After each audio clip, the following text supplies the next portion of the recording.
Hey everyone, welcome to Gadgets with Gurman. This is a super exciting episode. I have a product here that I've been waiting, really wanting to get my hands on for some time.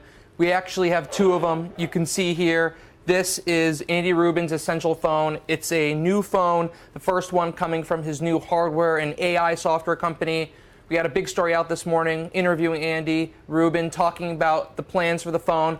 But today we want to jump in and review the phone and walk you through it. You can see the phones here in the monitor.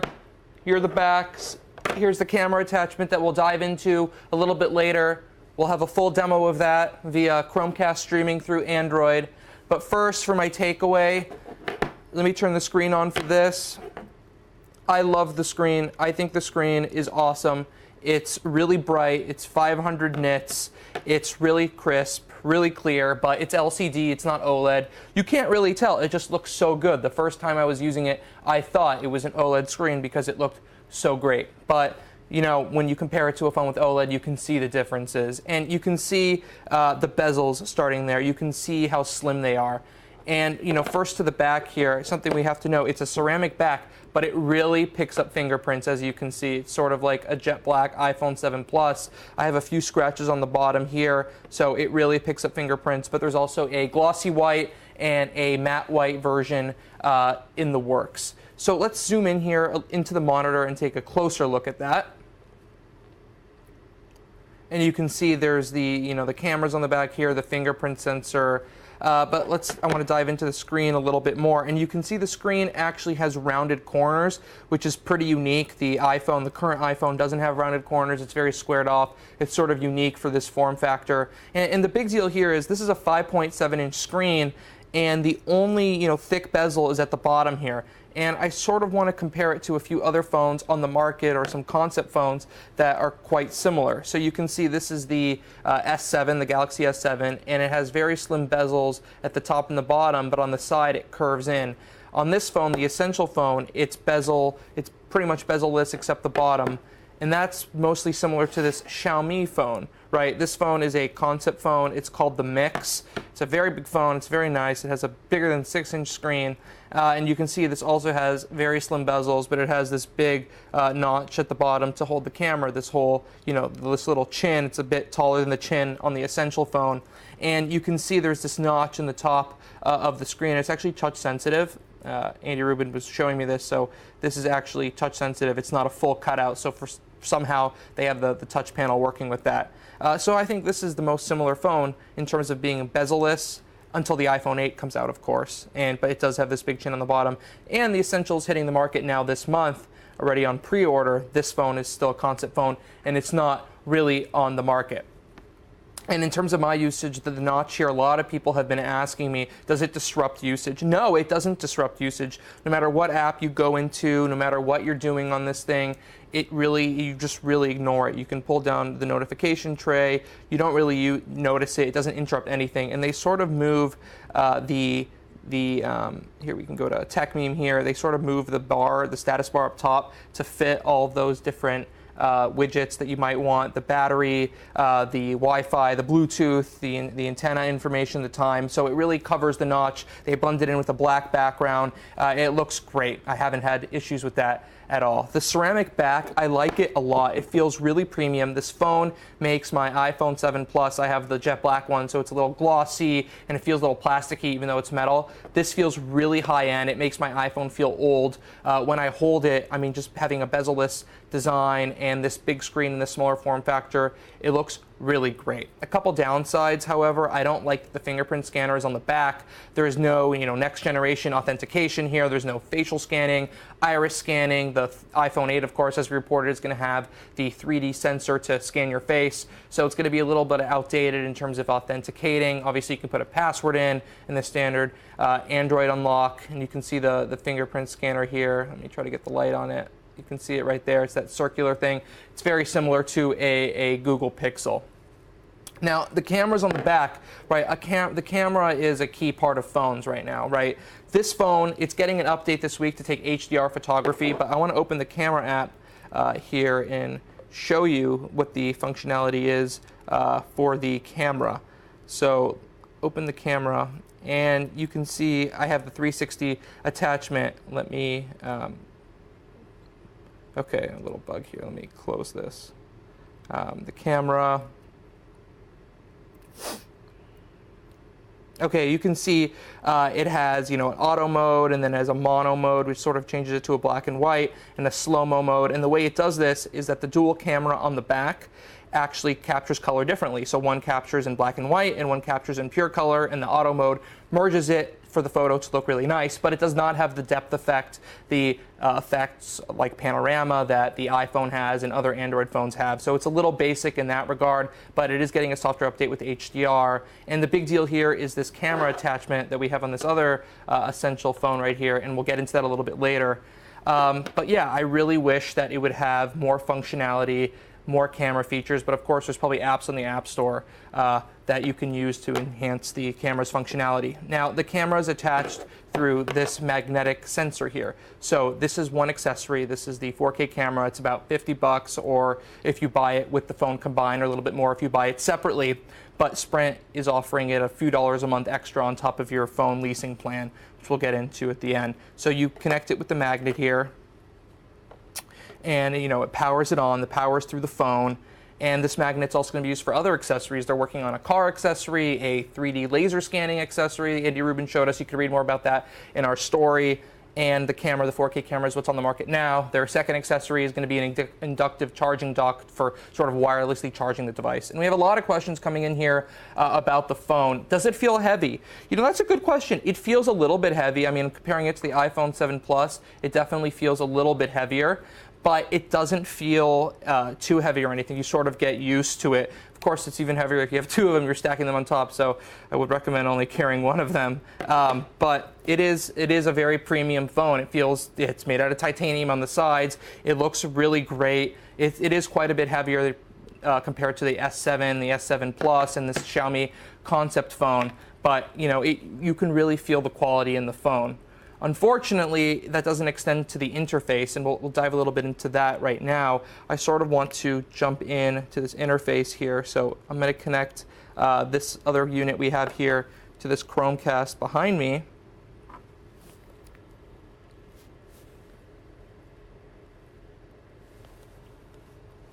Okay, I'm just loading it up here.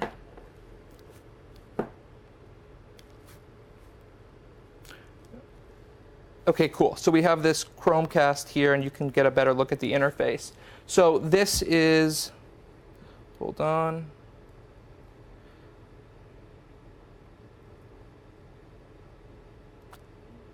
There we go. So this is the, hold on, just takes a second.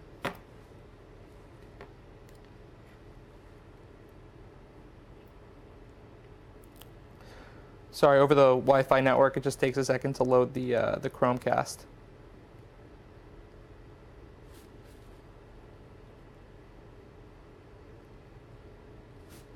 There we go.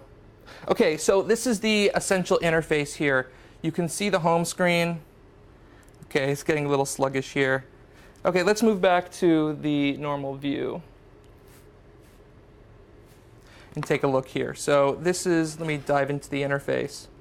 And you can see that this is stock Android. This is Google Pixel Android. It's actually the same exact operating system that runs on the Google Pixel. In fact, when I used an early version of this, the boot screen actually said Pixel on this. So it's core Android. I've installed some apps on here, as you can see, and it's normal Android. If you have a Google Pixel, you're coming from a Pixel, it's going to look exactly the same. And it's really unfortunate that a phone made by Andy Rubin, the person who co-created Android, the person who created Danger, who created the Sidekick before it was bought by Sharp and Microsoft and became part of T-Mobile, to not have any special sauce here on the software. He tells us it's coming later. There's going to be all sorts of AI-infused operating system features to be able to sort of know and create a virtual you. So he gave us lots of examples in terms of, the phone can learn about you and people start texting you. It'll be able to reply for you, all sorts of cool stuff. But it's unfortunate that day one doesn't have that functionality.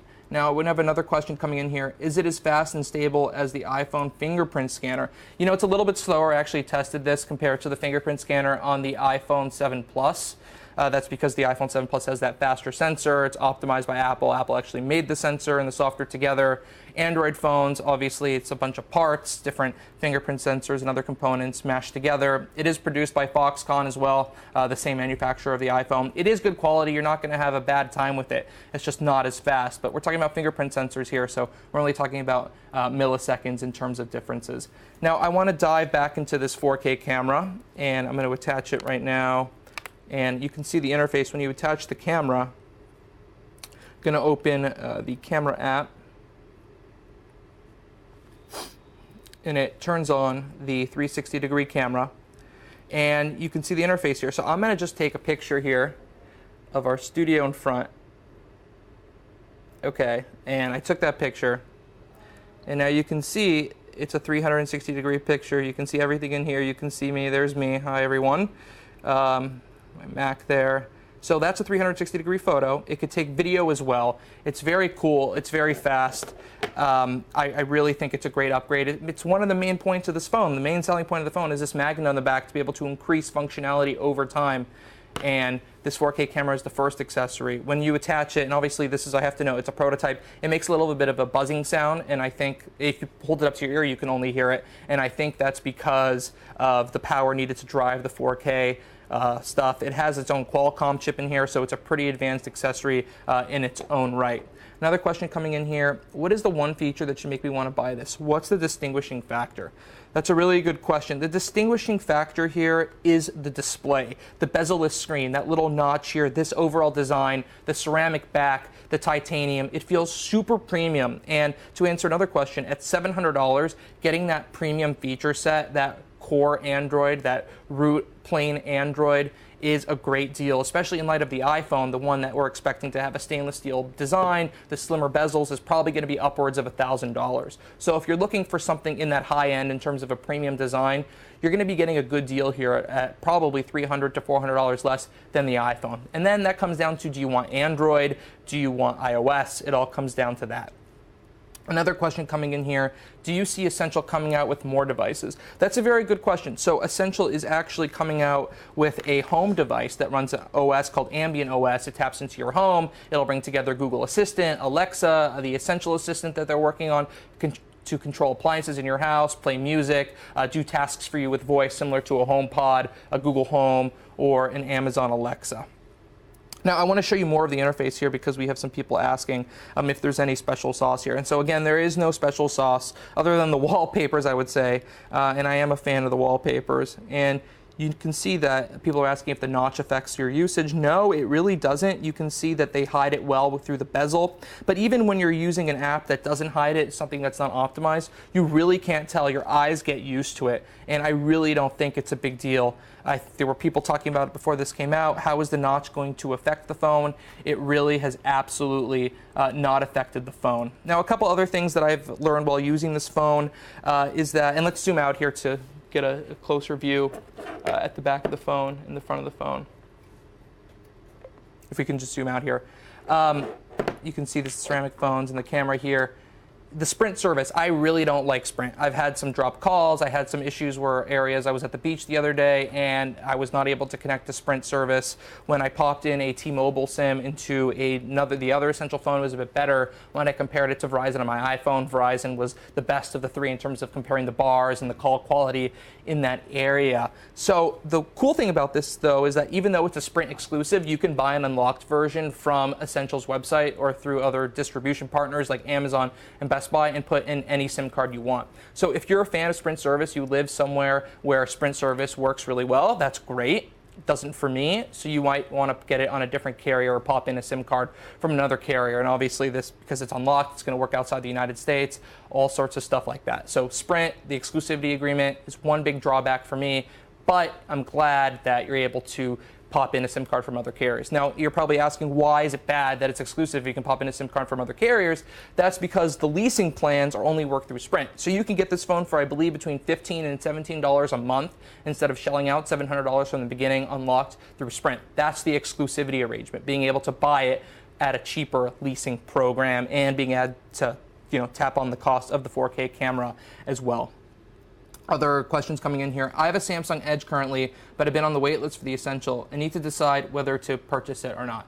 That's a good question. And you also have to keep in mind that this is smartphone season. You have the LG V30, their first OLED display phone, coming out in a few weeks. You have the Samsung Note 8, which is going to be announced at Unpacked next week. So there's lots of Android phones, not to mention the iPhone 8 hitting the market over the course of the next month. So what you're going to want to do is you might want to wait. You might want to compare all the phones when you see when they come out. You want to read the rumors. But if you're looking for a plain as plain Android phone, something that's really core to the basics, that has that next generation design, these really premium materials, I think the Essential, the first one, is a great starting point. And because it runs core Android, you're going to get the software updates on a really consistent basis. In fact, this test unit actually got a software update this morning to add that HDR camera functionality that it's not shipping with, which I talked about earlier. So they are promising software updates on a really fast scale, and they're promising new accessories every few months, starting with this camera accessory, then there's going to be this wireless charging dock. So this phone is going to get better over time, and hopefully it's going to reach its potential when it gets that AI-infused software being able to work for you, hopefully not in the too distant future. And that's what they're calling the ambient OS that works on the home device. Another question coming in here, and yes, to clarify, to answer this question, does not have a customized UI. There are some custom wallpapers here, but this is the same exact Android interface you're going to get on a Google Pixel, the Google phone that came out last year. Another question coming in here. Other phones don't need extra hardware for 4K. Why does this one? Okay, so that's a very good question. To clarify, this is not extra hardware for 4K. This is extra hardware for 360-degree photography. So you put this thing on the back, you take a picture or video, and then after you finish the picture or video, you can spin it around with your finger, and you can actually go through the photo. And I want to demo this again so you can see that. So let me jump into the camera, see the picture that we took, and you can see, and let's zoom into the monitor to take a closer look at this.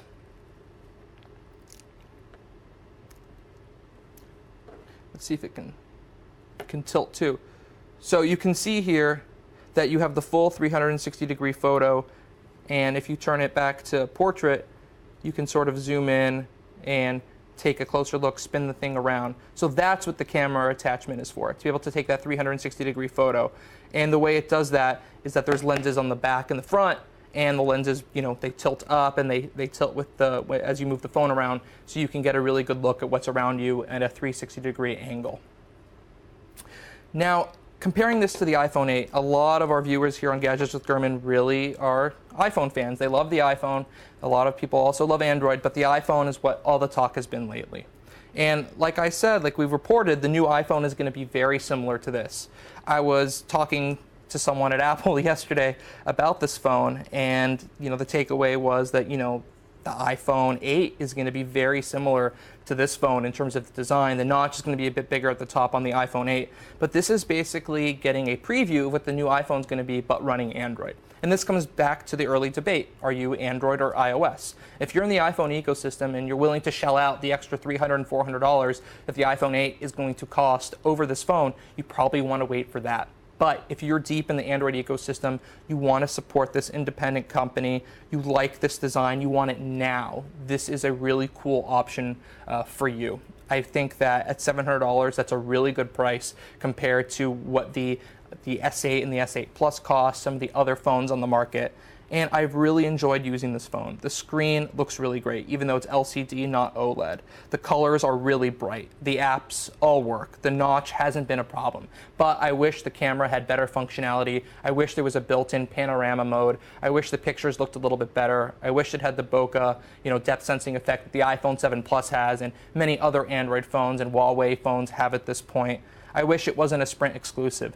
But what you're getting here for $700 is titanium edges, a ceramic back, something that works well, something that works fast, expandability, and promised updates over time. If you're in the Android ecosystem, you want something premium, and you're willing to wait for this phone to get better, I don't think you're going to find a much better option on the market today. But that doesn't count the other phones like the Samsung Note 8, the Google Pixel 2, the iPhone 8 coming out soon. But this phone's going to get better over time, and I think that's a really compelling offering.